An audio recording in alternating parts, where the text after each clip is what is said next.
Are we ready? Want to give it a couple more minutes? Looks like we've got quite a few people on already. I think we're good. Yeah, I think we should be good. Okay, let's call the meeting to order at 6:32 p.m. The BPAC June 1st, 2021 meeting. And have you taken care of roll off of the online attendees, Joni? I have not yet, but why don't we just, because when I was typing minutes, I realized we don't have very good, the resolution from the video online isn't very good. So if I could just have everyone say that they're here, I'll starting with me, Joni. I am here from AMATS.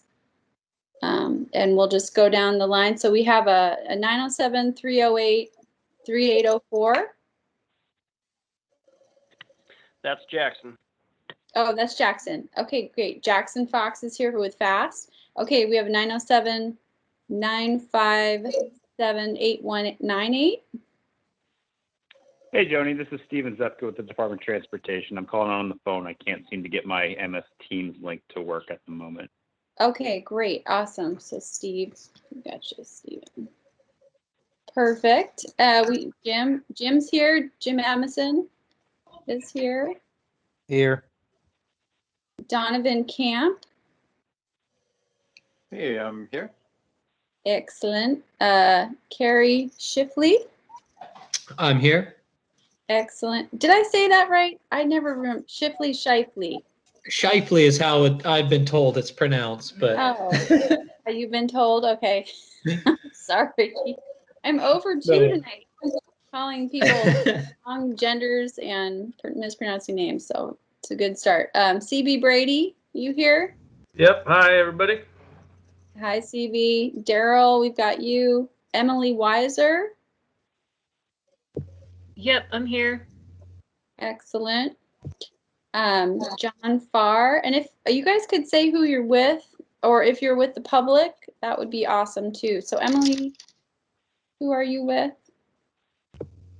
I think I'm just with the public for tonight. Okay, excellent. Thank you. And John, how about you? Oh, you're with DOT. Yeah, I'm with the DOT, but also kind of with the public too. Public, excellent. Okay, Carol Fink, we've got you. I saw you. Sean Gardner, you're here. Hello, I'm with DOT Planning. Excellent, thank you, Sean. Walker Ryan Harris, looks like you are also with DOT. Yep, that's correct. Hi there. Hi there. Thanks for joining us. Jackson Fox, we already saw you. Oh, you're on twice, Jackson. That's not fair.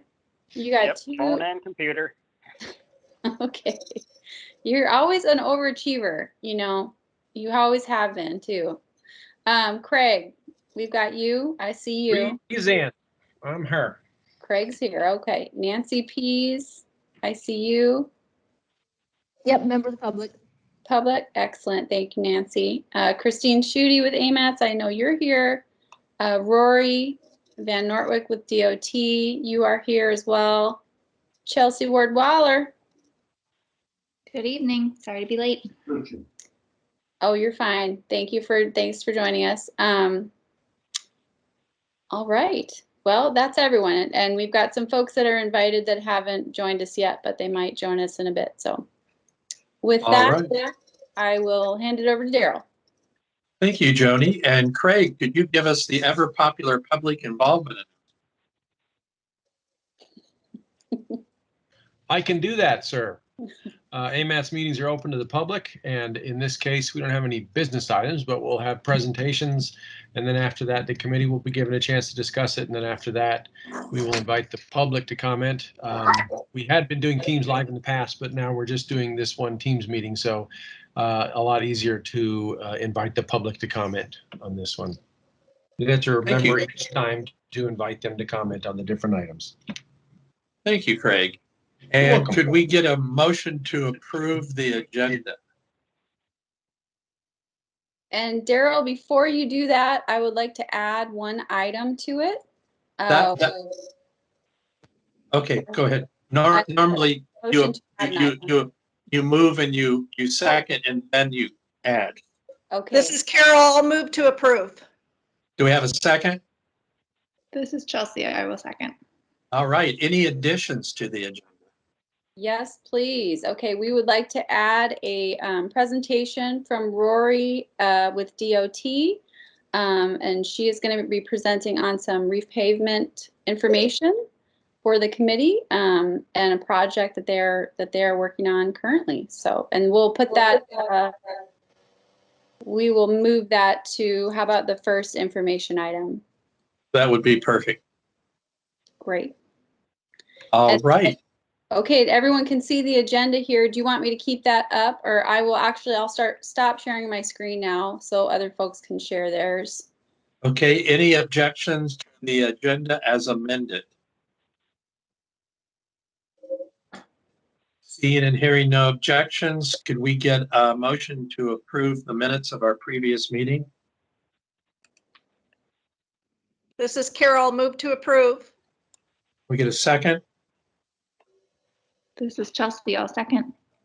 All right. Any additions or revisions to the minutes?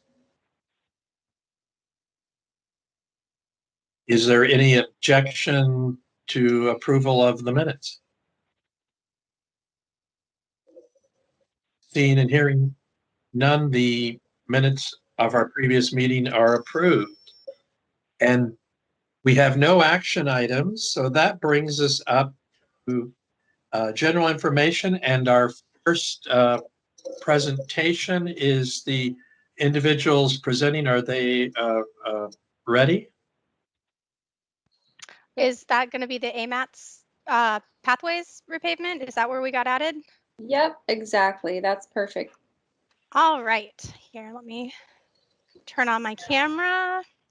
So I believe everybody got the kind of overview fact sheet. I also have Google Earth open, but I wanted to kind of go over. So this is really, it's a pavement and trails repavement project for a couple select places around Anchorage. We are looking at along Jewel Lake between Raspberry and International. We are also repaving on Northern Lights Boulevard right between Minnesota and Lewis Drive. And then also on to Bar between Boniface and Muldoon. So there are smaller spots. We're really looking at some continuity of pavement in there, an improved surface for pedestrians who are using it. And then there are some improvements to, for instance, ADA curb ramps and some drainage improvements, those types of things. Really, we just wanted to get on your agenda to let you know we just had our 95% design review meeting in May. We're pushing towards getting the project certified here this federal fiscal year. And yeah, we just want to check in with you guys. Also, I want to apologize. I have 2 small children here who don't understand what a meeting is. So Stephen might have to step in. But basically, I'm just here to answer any questions that you might have about the project. Yeah, so this is Steve Zupka here. I'm the Department of Transportation and Public Facilities. I'm the project manager on it. And I have to laugh because Rory and I are tag teaming it with little ones running around in both households. So we're here together. But Rory, I think, did a really great summary of just kind of giving an overview of what's going on in the job. But we're here to kind of just share what's happening. This project came about rather quickly, and we're trying to move it forward to obligate some federal funding for this fiscal year. And before we got all the way to the end, we wanted to make sure we touched base with BPAC to let you know what was going on and to answer any questions you might have. So at this point, I'll put myself on mute here and listen if there's any questions we can respond to. Do we have any questions for our presenters? Hi, this is Carol, and I'm not as familiar. I'm trying to imagine these places that you just went over, but do all of them have maybe bike lanes that go with them? Are we doing restriping along with these repavement surfaces? Are we doing any turn pockets that let bikers through? So really this project is just focused on existing pathways that are there, and really we're just taking up that material that's already there and replacing it with a smoother surface for users. So it's not even part of the roadway necessarily, it's really just pathways and trails. We're really looking at matching existing. This is to kind of extend the life of that pavement and make it a little more user friendly for what's already existing out there. So kind of a smaller scope, but great improvements. It's going to be really good for users.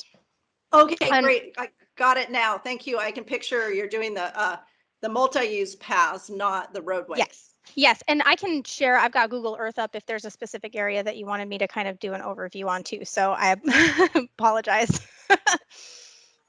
That'd be great to see on Google Earth if you don't mind. Just to see kind of where, you know, I know you said where, but it's hard to imagine when it's not right in front of us. So yeah, I'd love to see. All right, let me pull this up. Can everybody see my screen? So we are looking at Jewel Lake Road, and that's the pathway along there. We start over here. This is Raspberry, and it's really, here, let's see how close I can get for you guys, because this one's kind of hard to see from the road. This is where it's kind of easier to see. But it's that big dip at DeLong Lake, comes down, and then it comes back up and follows the road around. Are you guys seeing this okay? I'm going kind of fast and I don't want it to go. No, Yeah. I can see it. I know how I'm terrible fine. that surface is. Right. And so then this is going just around the airport, and we're not going all the way to International because a lot of this pavement is really good past this point. We're actually tying into existing right here, and I believe it's called Tug Road. It's basically just going right into the airport. So that's the Jewel Lake stretch. And then, I apologize, I'm using a laptop without a mouse, and then we're going over to Northern, sorry. We're going over to Northern Lights Boulevard. Let's see if I can get there pretty fast for you guys so you don't have to listen to my fighting children. And we're going to actually be between Minnesota and Louis. Not Louise. And it's kind of it's that cars area. So it's gonna be this stretch between Minnesota and the pedestrian bridge that's right here. I'm so sorry, you guys. So right between here, well, we're actually tying into existing right here. This is the car's parking lot, and coming along here, this area we're making it a little more consistent. It goes back and forth between concrete and asphalt. So, you know, it's just giving that nice, smooth, consistent surface. And then let me go all the way over to DeBar. Zoom out a little bit for you guys. Thank you for your patience.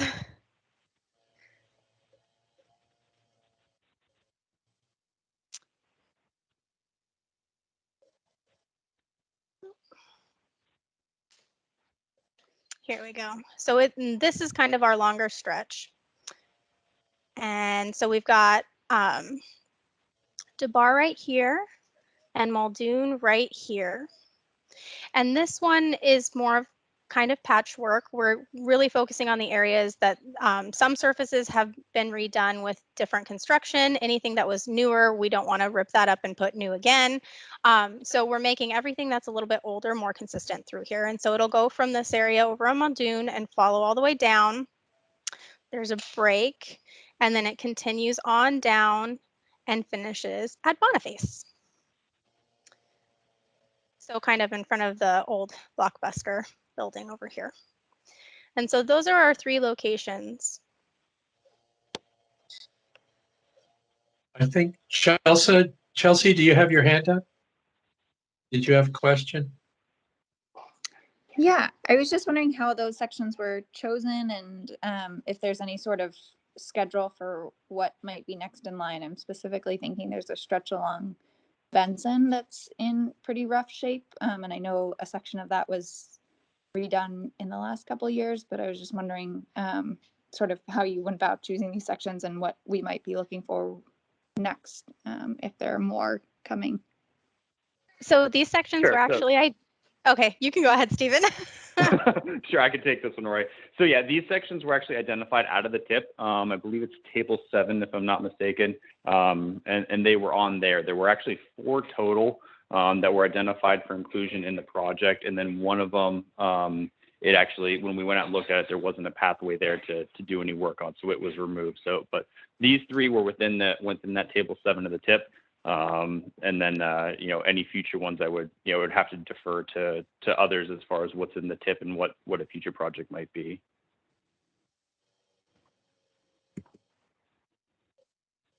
Okay. Any other questions, comments? We have a question from Emily in the comment section, and it says that she's really excited about the repaving of this path. Would it be possible to add access from the paved path to the bus stop on the southbound Jewel Lake, just west of Blackberry? And I do know where you're talking about.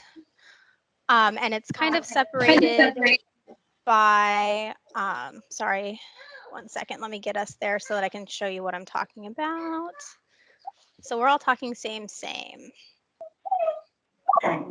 So that's going to be, and correct me if I'm wrong, but that's going to be right here. Yep. And there's a little grove of trees that's kind of blocking the pathway right there. So you're asking about having access probably through about here. That's definitely something that we can look at. I can't give a yes or no on that just because there are some issues within this corridor having to do with utilities and potential conflicts. But as long as it's within the scope of the project, it wouldn't hurt for us to at least look at that, right? It makes sense if pedestrians are trying to get from the pathway to the bus stop.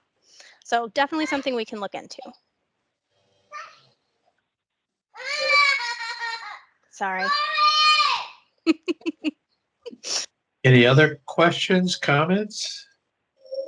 This is Joni. Roy, thanks so much for showing us all that. That was super helpful to see it on Google Earth. I was wondering too, we are going to be putting out a new Urban Streets magazine pretty soon, and it'd be great to have those repavement projects included as like on a little map or something that we could show folks that these projects are going to be redone, and this is nice new pavement for you to bike and walk on and all that stuff. So yeah, if you, I'll get with you and Steven maybe later, and we can work on that and just maybe get a little half-page or one-page article. That would be great for our magazine coming out this summer. So thanks. All right, I'll look forward to your email then.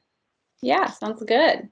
And no worries with the kids. We've got barking dogs all the time, so kids are welcome.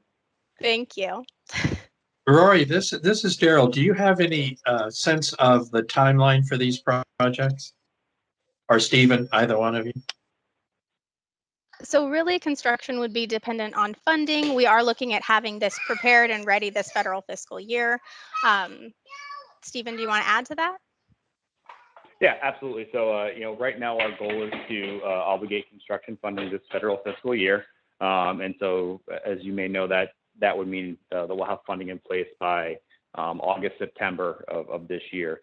Realistically, with that, we will be looking at getting them out to construction for summer of 2022. That's awesome. I have to tell you, I frequently bike all 3 of those routes, and that Jewel Lake route is one of the worst in Anchorage since Fish Creek has been rehabbed. That Jewel Lake pathway is probably one of the worst in Anchorage. This is exciting. We're excited. Yeah, we're definitely glad to have that out there. I think when we went and we're talking at some of the Anchorage transportation fairs, that's one of the #1 comments we heard was on that Jewel Lake, you know, section with the large dip there, and folks are really excited, and we are too, to make some improvements in that area. That's exciting. Thank you. Any other questions or comments for our presenters? All right. Well, Rory and Stephen, thank you for the presentation. Thank you for the exciting news. It's something we'll keep on our radar, and please keep us in the loop. Thank you for having us. Thank you. I will also put my contact information in the chat in case anybody has any follow-up questions. So feel free to reach out. And I believe Stephen's contact information is also on the fact sheet. Thank you. And that brings us to our next informational item, the proposed AAC revisions for pedestrian and bicyclist safety. Hello, everybody. This is Jackson Fox with Fast Planning. Hopefully, everybody can see my screen right now, with the memo that Joni had emailed out earlier this afternoon. Yep. Yes, we can Okay, see it. That's good. Good deal. So again, my name is Jackson Fox. I'm the Director of Fast Planning up in Fairbanks. We are an MPO, just like AMATS is. We do have a similar structure in that we do have a Bike and Ped Advisory Committee that had been working on this issue earlier this winter. But we also, in addition to that, have a Technical Committee and Policy Board, which is our decision-making body up here. But the one thing that's different between AMATS and Fast Planning up in Fairbanks is that we serve 3 separate local governments rather than just one, where you guys are serving the municipality of Anchorage. Up in Fairbanks, we're serving 2 cities, City of Fairbanks and City of North Pole, as well as the Fairbanks North Star Borough. And they all have seats at the table on our policy board, in addition to the state seats that are held by DOT and DEC staff. But in any event, for this item here, everything I'm about to mention here is really summarized well in this first page of the memo. There is some additional information I'll go through in subsequent pages here. But again, our Bicycle and Pedestrian Advisory Committee took the initiative to dive into some of the Alaska Administrative Code provisions that are currently on the book. They've not been updated since 1979, and they brought forward some recommendations here locally for some modifications and changes to these statewide regulations. And our policy board ultimately adopted a resolution in support of these revisions to Title 13 of Alaska Administrative Code. And so we've kind of spoken here locally up in Fairbanks. Again, on our board, we have all 3 local mayors. They all voted in favor of these resolutions, but we are seeking feedback from other communities throughout the state as to your opinions on whether you like or don't like these code revisions, to gather that feedback such that later this summer here, we intend to submit a package to the Department of Public Safety, which oversees these sections of regulations, to show what communities throughout the state may support these provisions, may oppose these provisions, but ultimately to get the Department of Public Safety to consider publishing proposed regulation changes. So we're focusing on 3 sections, as you can see on this page here. The first section would be to add some new provisions to improve the safety of vehicles passing bicyclists in the roadway. So this is like a 3-foot safe passing law, which 35 out of 50 states in the U.S. have adopted a state safe passing law at the state level. Of course, not including Alaska. The second section there is to add some new provisions specifically for the allowance of bicycle lane and shared lane use markings, which we commonly refer to as sharrows, for bicycles to be riding on the roadway. In our communications with DOT on a kind of a statewide basis, DOT is not interested in including bike lanes or shared lane use markings on DOT roadways because it's not expressly allowed in Alaska Administrative Code. Anchorage is a little bit different because Anchorage has adopted in your municipal code the allowances for bike lanes and shared lane use markings within the municipality down there. But these types of markings, according to the DOT Northern Region, would not be allowed up in the Fairbanks area without a change to Alaska Administrative Code or our local governments passing similar ordinances to what Anchorage has provided. So we want to provide this as an allowance or an option on a statewide basis for all communities. And then lastly, the last section there, we're interested in adding new provisions to help improve the safety and reduce conflicts between bicyclists and pedestrians and use of off-highway vehicles. on or near sidewalks and multi-use paths. So currently in Alaska Administrative Code, off-highway vehicles cannot travel any closer than 3 feet from the edge of a roadway, but there's no provisions that maintain that separation distance from sidewalks and multi-use paths. So, so again, I'm going to show you here in the next couple pages. This is the resolution. This is the PDF that Joni emailed out a few hours ago, but it has a copy of the resolution that was passed by our policy board up here. And behind that shows you the proposed language that we'd like to see drafted into some proposed regulation changes by the Department of Public Safety. This is the first section again, 13AAC02.050, relating to a safe passing law for bicyclists, where if a vehicle is operating on a roadway and experience a bicyclist on the right edge of the roadway, that they must maintain a minimum 3-foot distance between the vehicle and the bicyclist on the roadway, and allowances for that vehicle to actually cross the center line, even in a no passing zone, to maintain that 3-foot distance. The next section here is related to the bike lane markings and shared lane use markings, which we call SHAROs. This language here was borrowed from the Anchorage's municipal code, number 4 there specifically, where it provides the allowance for bike lanes and shared lane use markings. Says when authorized by traffic control devices, and it gives those examples there. Again, these provisions don't currently exist in code, and if these provisions are included in code, DOT would be more interested in considering adding those to their projects on a statewide basis. And then the last section here in the very bottom, with regard to special rules for snowmobiles and other off-highway vehicles, again, this adds the 3-foot distance provision for those vehicles to maintain that distance between their off-highway vehicle and a sidewalk or another location intended for pedestrian or bicycle use, like a shared use path. So just a little bit more background information here, and then I'll take any questions that you have. But this initiative by our Bike and Ped Advisory Committee came out of our annual review of our bicycle-friendly state report card from the League of American Bicyclists. One of their recommendations that's been pushed towards us year to year consistently is that Alaska should consider a safe passing law with a minimum distance of 3 feet to address bicycle safety. That's highlighted on the screen there.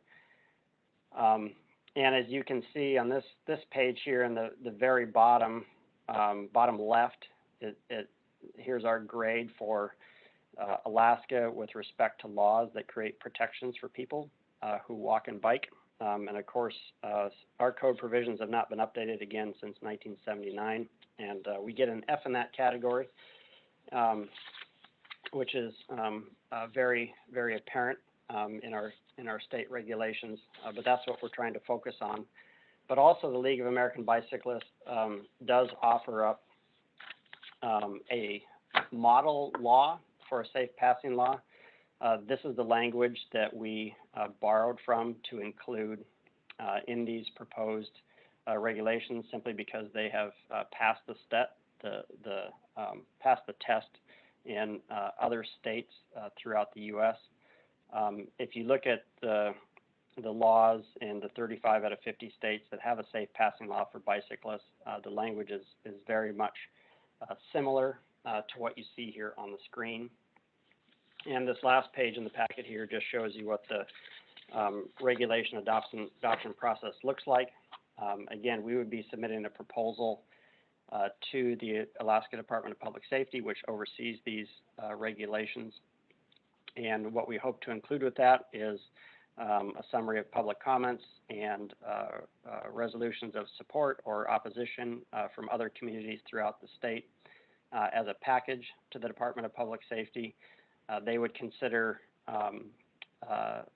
issuing those draft regulations out for a public comment period, collecting public comments on that, and goes back in for internal review through the through that department as well as the Department of Law. And if both of those departments agree that these are good changes, they are forwarded on to the Lieutenant Governor's office or the Governor's office for approval. So these changes would not require going to the state legislature for adoption. These are just state regulations and can be handled at the department level with the approval of, again, the Lieutenant Governors or the Governor's office. So we've been circulating this memo and this packet here that I just showed you on the screen to communities throughout the state. The first community that took us up on this issue was the City of Homer, and they did pass a resolution in support of these changes. Just I think it was about a month ago, and we were hoping that potentially AMATS, so from the Bike and Ped Committee up to the Technical Committee and Policy Board, that you all would consider either supporting these changes or simply providing feedback as to whether you agree with the changes or oppose the changes or would like to see different language than what our Bike and Ped Committee came up with. So I'll stop there and see if there's any questions. Are there any questions from the committee or the public? Jackson, this is Joni. Thank you so much for presenting on that. That was great. And I did have one thing to say, and that was I'm excited to see you guys moving forward with this. I did want to say, as far as our non-motorized plan that we're going to talk about in a little bit, but as far as that goes, for any road over 20 with the speed posted speed over 25 miles per hour, I think from here on out we are recommending protected bike facilities. When we don't recommend shared facilities in the AMATS area anymore for any road over 25 miles per hour, we are going to be recommending a protected facility. So that's either going to be a shared use pathway or a buffered bike lane, or a bike lane that's protected with some sort of physical barrier, or like a raised curb bike lane. So just FYI on that. I guess that's kind of the new or the newer way that the bike infrastructure is moving. So I just wanted to give you a heads up on that. So I don't know if the committee has any thoughts on that. But as far as our non-motorized plan, that's what we're gonna be moving forward with. So, and I'm not sure if that would make DOT feel with they're working up there in Fairbanks would feel better about that or not. But so it's what we think is safer, and we're going to be moving forward with that. So, but thank you.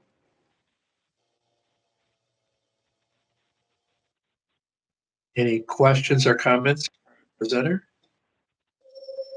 No, this is Carol. Just want to say thanks to your group for the work on that. That has long been on a list, many of those requests and improvements. So I wish you luck getting the Alaska code updated.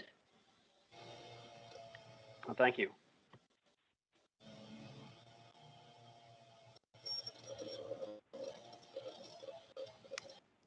Any other comments? This is Chelsea. Wondering, is this something that the BPAC would be interested in, like writing a letter of support for, or would that be helpful in this situation?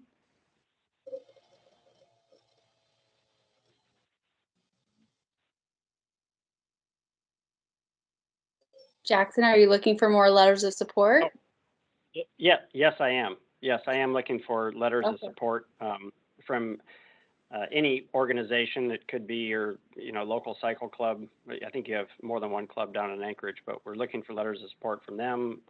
It would be great to get a letter of support out of your Bike and Ped Advisory Committee. So yes, all of the above.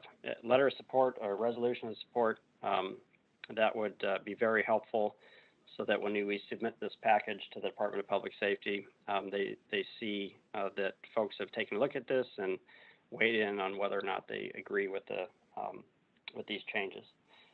I did want to add one more thing that I forgot to mention, is that the language included here in these proposed regulation changes, it has been shared with all of the DOT traffic and safety engineers at DOT across all of their regions. It was a little bit more lengthy, and through their comments, we reduced it to what they were comfortable with. And then it was escalated to DOT headquarters down in Juneau, and the proposed changes here, DOT is in traffic and safety is in full support of these changes. So we have that already behind us on this, but again, we're looking for additional support or opposition, if that's the case, from other communities throughout the state. So yes, any and all above would be very helpful to get to me.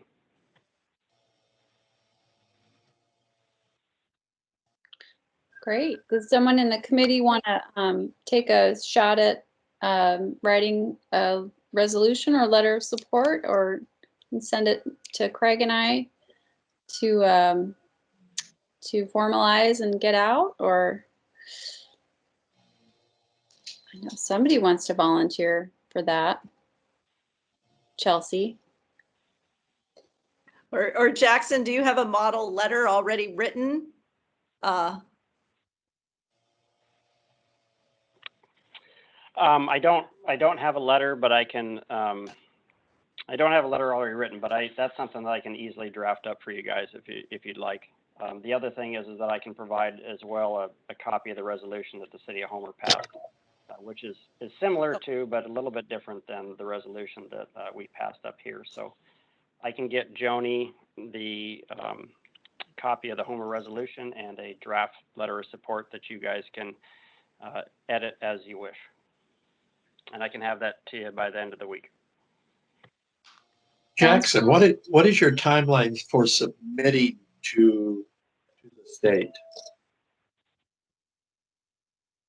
Well, my original timeline was to submit this by early July, but I am still waiting on feedback from a variety of communities throughout the state, including Juneau, Sitka, Kodiak, the Kenai Peninsula Borough, Matsu Borough, City of Wasilla, City of Palmer, etc. So it's a little. So I think that my initial target there is going to get stretched out to early fall when I get this turned in, as those other communities take this through their process. That's a good timeline for us, because I believe our next meeting is September, and we could vote on it in September unless we wanted to vote by email. So I think that's something we can talk about moving forward. We just don't want to be tardy and get the letter or resolution to you too late to be included in your pack. Yeah, well, I will be patient and wait for yours. I think it would be very important in this package to have a letter of support from the Anchorage Bike and Ped Committee. So yeah, I'll get that stuff to Joni, and I can extend my timeline to early fall to turn this in as I wait to hear back from you guys as well as other communities. Okay, and then Joni, if you can forward that information to the committee, and we'll go from there. Sounds good. I will do that. All right. Any other questions or comments? Thank you, Jackson, for your time and for the information. We appreciate it. You're very welcome. Daryl, this is Yes. Christine, and I just wanted to point out that you did have a message in the chat box from Nancy Peace. Oh, sorry. I can read it unless you can see it. Yes, I see it. Okay. I think the committee will definitely be offering support through a letter or a resolution.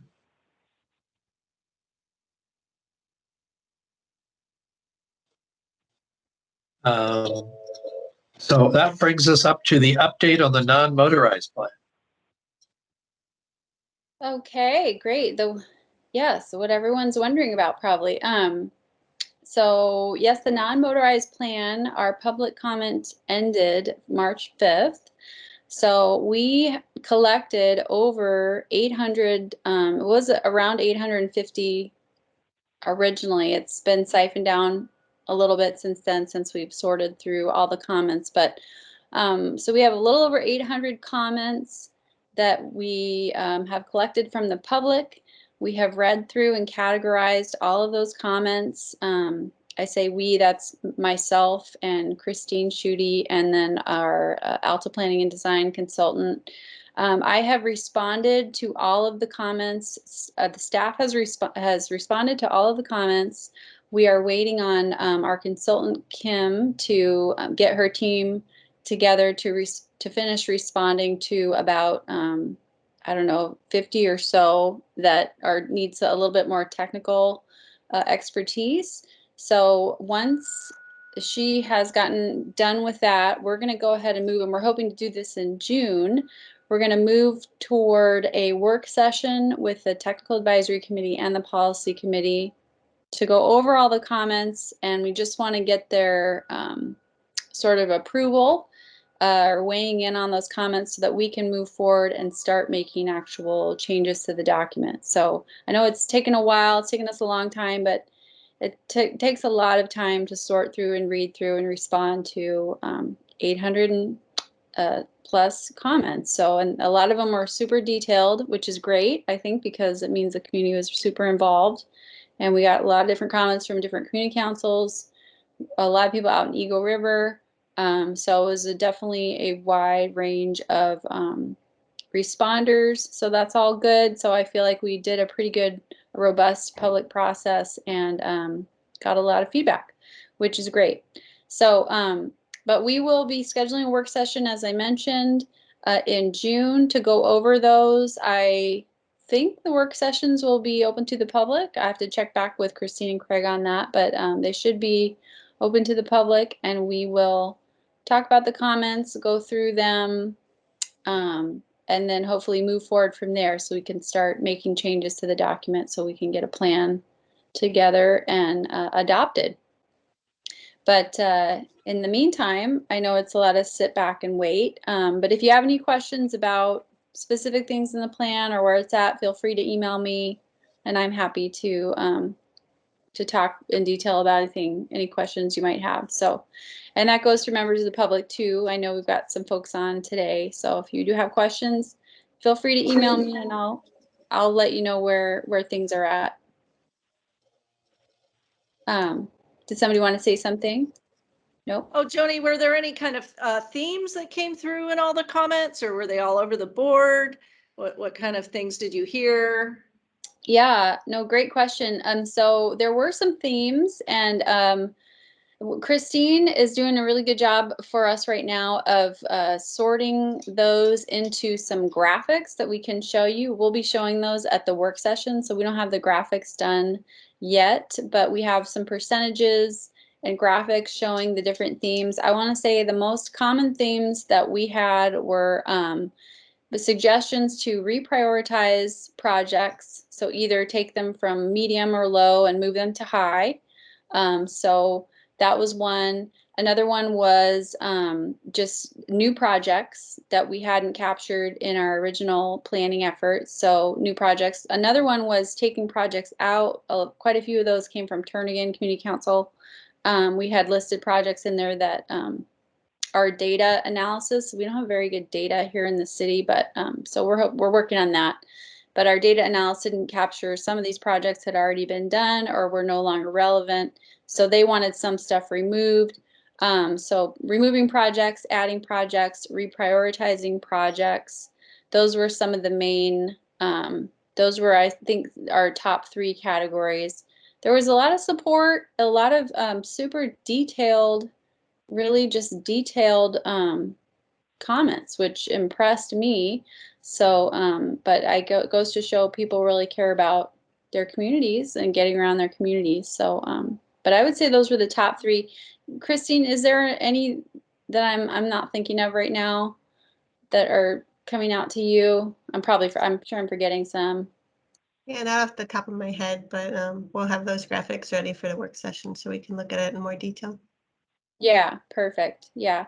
And then there were some ones that we, like I said, our data wasn't able to accurately capture. So we're going back and making sure that we fix things. I guess there was some concern with the existing conditions map that we put out that it wasn't accurate. So for some reason, we got a lot of comments on that one. So we're going back and making sure our maps are accurate, that everything's up to snuff. We did get quite a few comments from Eagle River on a section of road that they wanted to have included in the plan. And for the most part, I want to say for the most part, we are responding to the comments by saying, yes, we agree with this comment and we will hopefully be including it as it moves forward. We'll do our best to include the ask from the community. So we feel like we did a pretty robust public involvement, but we know we don't know the neighborhoods as well as the folks actually living there. So we're welcoming their comments to come in and do some things differently. So for the most part, we're trying to say yes as much as we can to the comments and the asks. There are a few things that we cannot do, so we'll be explaining those in our staff comments, but for the most part, we're trying to move forward with welcoming what the community wanted. And I feel like that really adds to the whole process.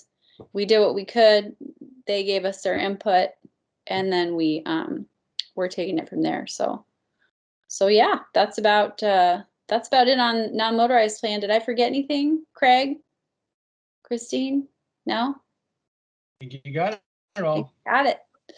All right. Does anyone have any questions for me on the non-motorized plan before I move to the next agenda item? Nope.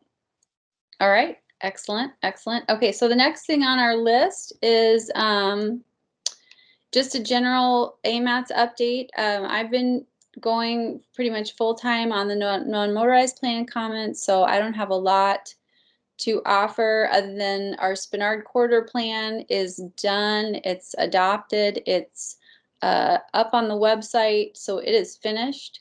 You should find the final document up there, and I know that Sue with our long range planning department will be getting printed copies available soon. I'm sure she's working on that. So at least that is finished. I know that we have a complete streets checklist that we have finalized. Craig and Aaron and I worked on that. So, and then Craig and Aaron did a lot of follow through at the tail end to make sure that that corresponds with the tip criteria that they're working on. So we should have a complete streets checklist very soon. And that will work with the tip criteria. And I don't know if Craig wants to give an update on the tip criteria at all, but so that's another thing that we're working on. Also, the Urban Streets magazine, if anybody has any ideas for articles for the Urban Streets magazine, now is the time to send them my way. So so we can get those in there. So if anyone wants to be featured or have an ad in there or anything like that, please let me know. I will contact the editor and hook you up if you want to talk to her directly, or just give me your story ideas and we can work with that. But and I think we're gonna aim to have a Urban Streets magazine release in late summer, so maybe August if we can, will be ideal. And I think that's about it. Craig, did you want to mention anything about the tip criteria stuff that you guys have been working on? Can't think of anything else. Yeah, I can go over it real quickly. It's Okay. just the criteria are they're in the process of kind of changing them a lot more than we ever have in the past. And again, the criteria are the criteria that we use to rank and score projects to put into the TIP, which is the 4-year actual, what are we doing the next 4 years sort of thing. And so we are still kind of in the staff effort phase of the program, revamping those a bit. And hopefully next month we will be able to get the policy committee with the TAC's recommendation to release those for public review. When we get those things finally out, we can come by both the BPAC and the Freight Advisory Committee and the Citizen Advisory Committee, or the Community Advisory Committee, I guess is what we're calling it now, to all get a chance to look at it. And, you know, I know all of these committees have quarterly meetings, and so you only meet 4 times a year. But we can always just get together for a special meeting just to go over the criteria, because they're that important. We really want your insight into them. So we're happy to, especially now that we're doing things virtually, it makes it a lot easier to have these meetings. So that's about it, unless folks have questions. Oh yeah, and oh, sorry, go ahead. No, Craig, I was just wondering like what kind of key changes you're making to the criteria this year. Yeah. So every time we redo these things, we're trying to make them be more objective. So, previously we had a criteria in there that said improves quality of life, and you got a certain amount of points for improves quality of life. But, if you're a person who likes to drive your single occupancy vehicle everywhere, your improves quality of life may not be the same as the members of this committee, I would guess.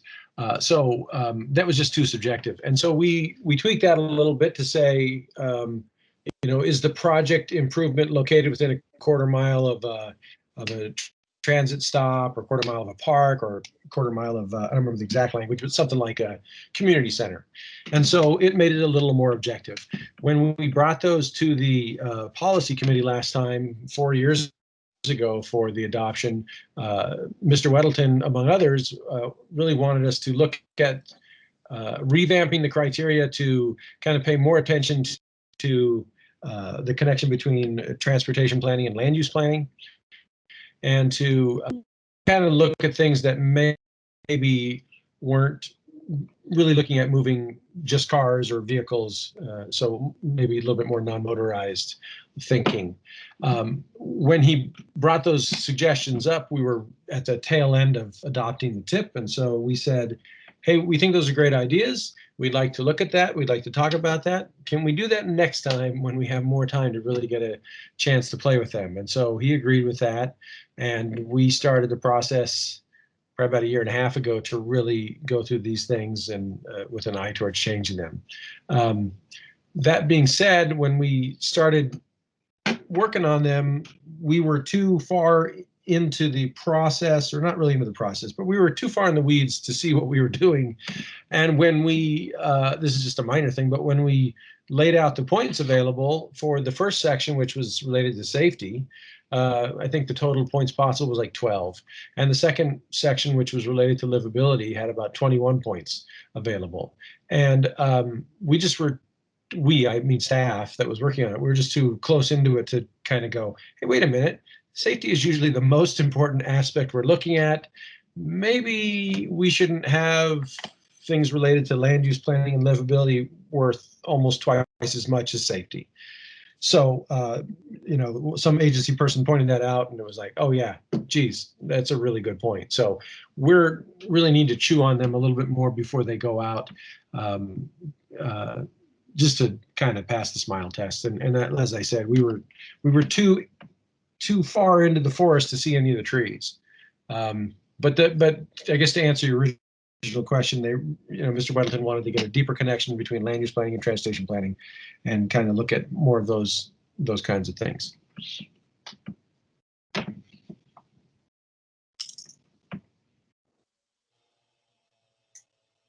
Any other questions or comments from the committee or the public regarding AMATS updates?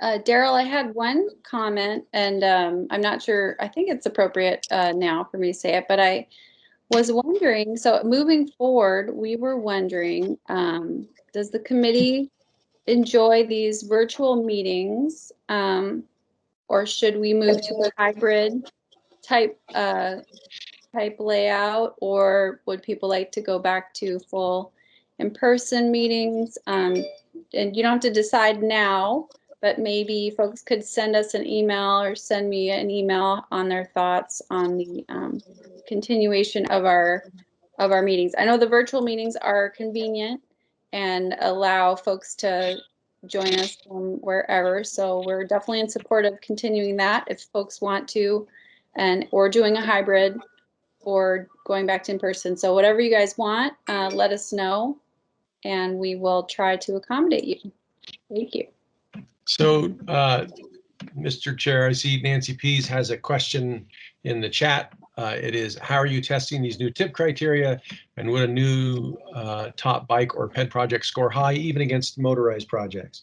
So when we originally were doing these criteria, we were kind of under the thought was, let's put all the projects in one, and we'll just rank projects against each other regardless of whether they're motorized or non-motorized or a air quality project, etc.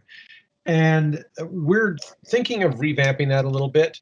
We want to have the one criteria idea, but we're kind of going to want to see the ability to make sure that a non-motorized project still has a chance to score fairly high, keeping in mind that the way the policy committee has said we spend our funding is we spend 10 to 15% of our total allocation on non-motorized projects and about 15% on those congestion mitigation and air quality projects. So we're still stovepiping money that way, and we still get a separate transportation alternative program funding pot of money to spend.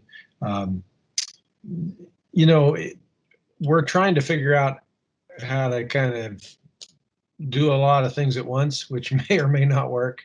So I'll just say that when we have these things out for public comment, we really hope folks take the time to look at it and look at them and just really give us some really solid feedback. I'm not saying we're not the experts, but I think there are a lot of people that will have really good suggestions for us. And we've done a lot of research. We've looked at a lot of criteria from around the country, but we really would like your thoughts once you see them on, what did we get right? What did we get wrong? And what do we need to tweak? So I know that doesn't exactly answer your question, Nancy, because we're not quite there yet. We had them originally grouped into one. And when we ranked and scored projects just top 5 projects, kind of get a sense of the old criteria against the new criteria, things kind of shuffled out at the same place as very similar scores. So I guess we're not quite sure that we have it exactly right like we need it.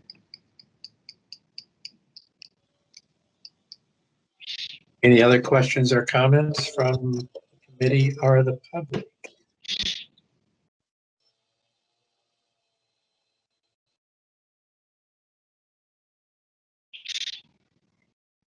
All right.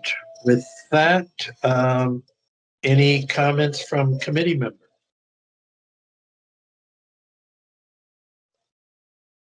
Updates, comments, news?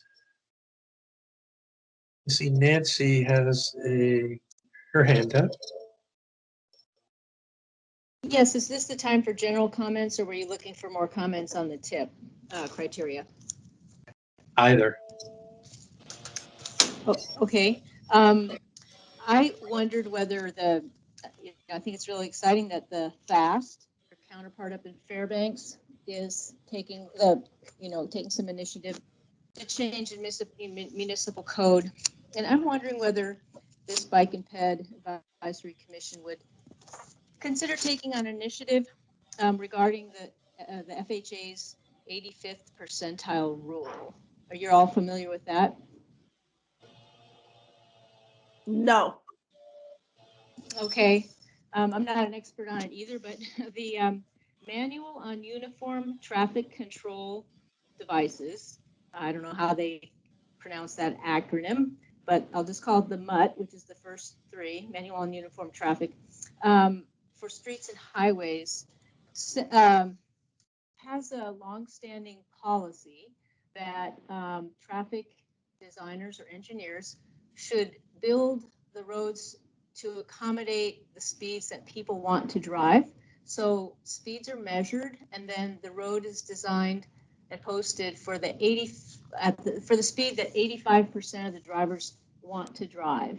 And of course, it has a ratcheting effect, and you may easily get high speeds going through pedestrian zones. And this is what happened when DOT was working to redesign Golden View Drive in my part of town next to the middle school. And, you know, they said, no, there's no way we can design it for less than 45 because it's a straight flat road and that's what people want to drive. And so, yeah, no, we can't have any crossings and it's not safe for students, but we can't have a, you know, school zone there. We can't reduce the speed limit. So anyway, this is not, it's not a hard and fast rule. States do retain the final authority to set speeds, but the MUT, the official, you know, professional manual, it's a foundational text for the civil engineering profession, and our DOT cites it. So we can't, well, you know, we could write in favor of changing the MUT, but I'm wondering if we can, you know, pass or encourage some code change or some.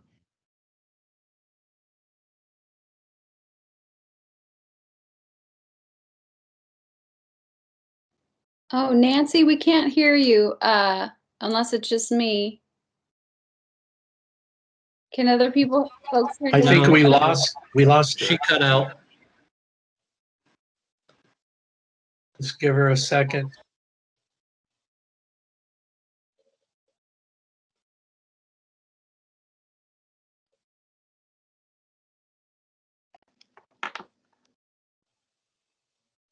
Are you back, Nancy?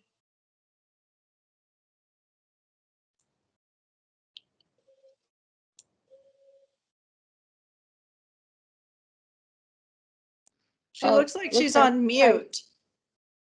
Oh, she's on mute? Maybe. She said she can hear us, but we can't hear her. Are you on mute, Nancy? It's typing.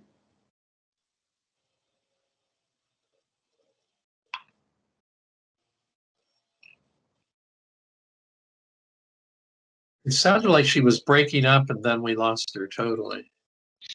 Yeah. Now can you hear me? Yeah. Yes. Okay, great. I don't know what happened. I muted and unmuted several times. So I'll just summarize here and say the DOT especially seems to be wedded to this idea that you have to design for the speed drivers want to drive. And that just doesn't mesh very well with multimodal use of a traffic corridor in many circumstances. And since this is the bike and ped committee, certainly in areas where bike and ped use needs to be encouraged in the road corridor, I'd like to ask for your help in broadening DOT's view and, you know, feeling confident that they can deviate from that. So I know this, I guess this is a brand new issue for you, and maybe you want me to put it in writing to you, but I'm wondering whether this is the kind of thing, I guess, that the committee would try to set a new way of thinking or new standard for. So Nancy, this is Carol, and I've been with the committee probably over close to a decade, and we have discussed this rule previously, and it often comes up when we look at our high injury networks are typically those higher speeds, and the argument to lower the speed there is because of this 80% rule, like on Tudor and some of the other major arterials. So we haven't really come to like, how do you solve this? Is it a resolution to DOT to consider that, or is it talking with DOT staff about why they're so wedded to the rule and what kind of information they would need to shift it? Because we've been in these conversations, and every time we say that you could lower the speed limit, the response is, well, people are still going to drive X speed, so lowering the speed limit doesn't help. And they feel, and DOT says there's evidence that supports that. But is there evidence the other direction? I'm not an expert either in this. I'm a health person, but I think those are some of the questions we need to answer when we go to talk with DOT about, like, what is their evidence for making this rule? And then what is the evidence for not following that rule anymore? Well, I would welcome any kind of conversation this advisory committee might want to have with DOT. And I I guess one answer would be, if you design a road for lower speeds, if you have a median strip, for example, with a few trees in it, the kind of thing that's at the Kincaid Park entrance, or along 36th by the university, you can make the road seem smaller and get people to drive slower by design.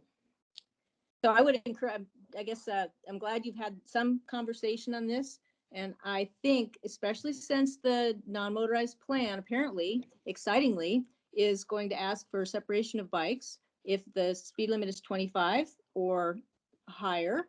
That's an indication that, you know, the speed and safety of other users is really beginning to sink in as important. So I think it's a good time to revisit this 85th percentile rule and how DOT can be confident in deviating from it a little bit sometimes. Craig or Joni, do you have recommendations or any DOT people still on the line of who we could have this conversation with so we could learn more about, you know, the evidence behind it and where other states have been making, or other municipalities across the nation have been making changes? This is Craig. I don't have any, I mean, I don't have any idea. That's way outside of my area of expertise, that whole notion, but I'm sure we could try and find some people that could help educate us on this. We could probably get Scott Thomas to come help, you know, talk to us a little bit about that. And if there's anyone else at DOT he thinks might want to come join, I'm sure I could reach out to him for sure. Could we like me to do that? Could we put this on the agenda for our next meeting? Sure. Yeah, absolutely. Yeah, you got Jim right here. He's ready to talk. Oh yeah, Jim's still here. Well, I was wondering if you guys were going to notice, but I didn't want to put my hand up. Well, you're so quiet, Carol Jim, which is already answered unusual. her own question. She's already been given the answer on why, in fact, based on repetitive empirical data that has been documented across the United States, why just lowering the number on the sign doesn't work. It never has. It has been tested repetitively across the United States. The Transportation Research Board has probably got about 200 different studies in different states and different locales where they've tested it. It doesn't work. If you want the speeds to slow down, you then have the challenge of where are the cars and where's the volume of the cars going to go.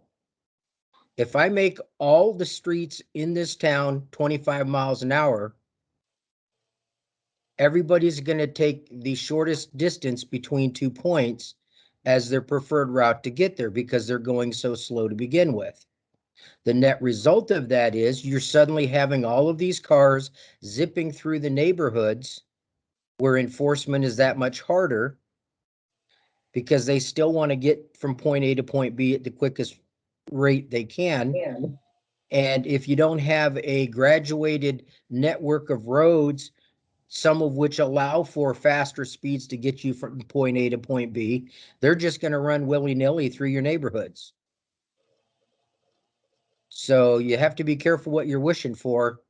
It truly is based on about 100 to 120 years of actual research and efforts that have been being done by engineers across the United States. The only real question is how much data do you want me to hit you with? Because I've read more than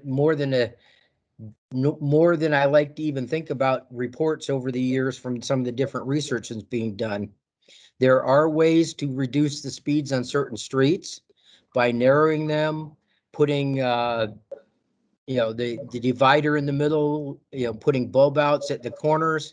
But you then have the problem of we also need streets that allow the large trucks to haul the goods and services to all of the stores that you like to go shop at.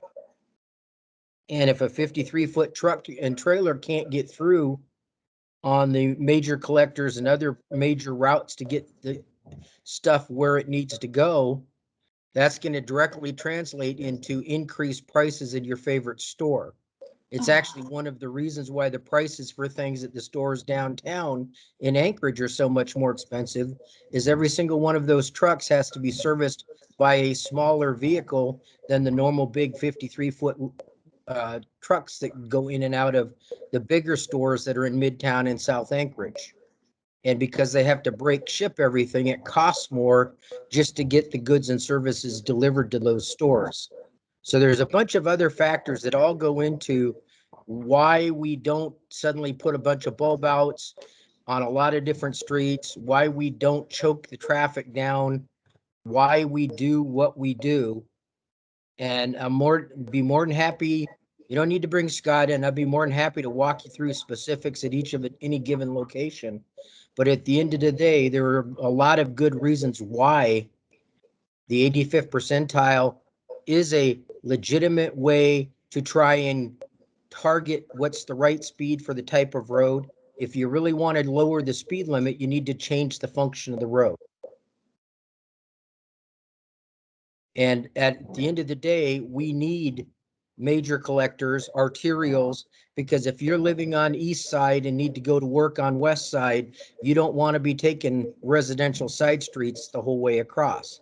And if that was the only type of road we built, the system as a whole wouldn't function very well. And for those major collectors and above, accommodating the higher speeds helps pull the cut through traffic that otherwise might be tempted to just zip through a neighborhood. And it gets them pulled and consolidated into places where, frankly, trying to get the bike and ped traffic offset by a block is the safest and best way to actually handle the challenge, not trying to have a single road function for all of the different user groups at the same time.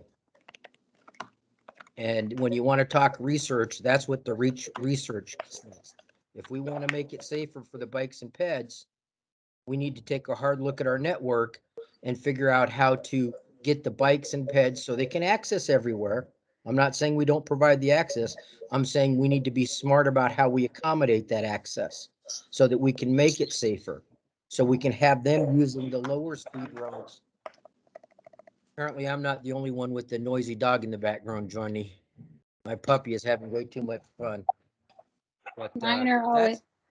I frankly would be more than happy to come in at our next meeting and have actually when we get everybody sitting in one place and kind of walk through some of the considerations on why some things work, why some things don't, where they work, where they don't work.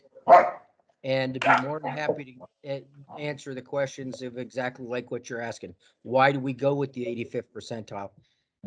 Yes, we're wed to it, but we're wed to it not because it just happens to be around, is because it's proven to be very effective over time to help save the lives of everybody, bikes, trikes, automobiles, and the truck drivers, so that we can keep everybody safe. So Thanks for the offer, Jim. I think that would be beneficial to the committee. We have several new members who have joined the committee since we last discussed this issue. So it's probably timely. It's a good opportunity to brief the committee. Be more than happy to come back in anytime you want. And I can bring Scott along. He's a lot more user-friendly than I am. I tend to be a little bit more bluntly spoken, as Joni can attest. Jim, I don't know what you're talking about.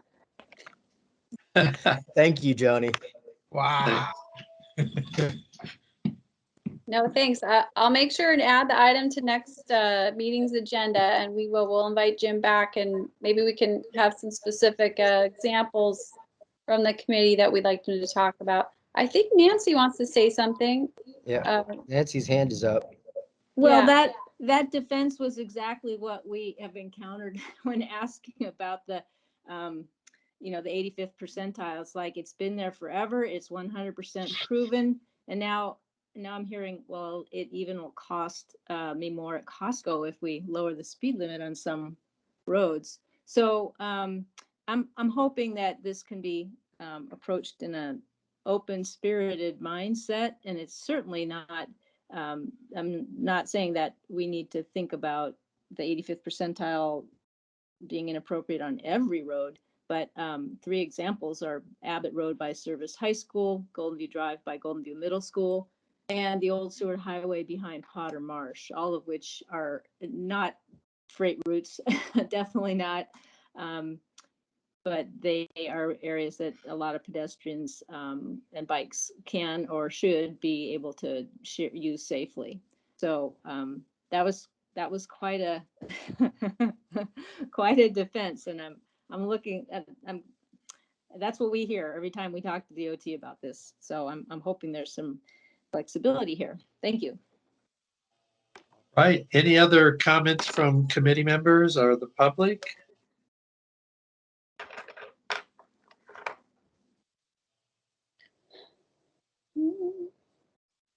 Seeing and hearing none, can we get a motion to adjourn?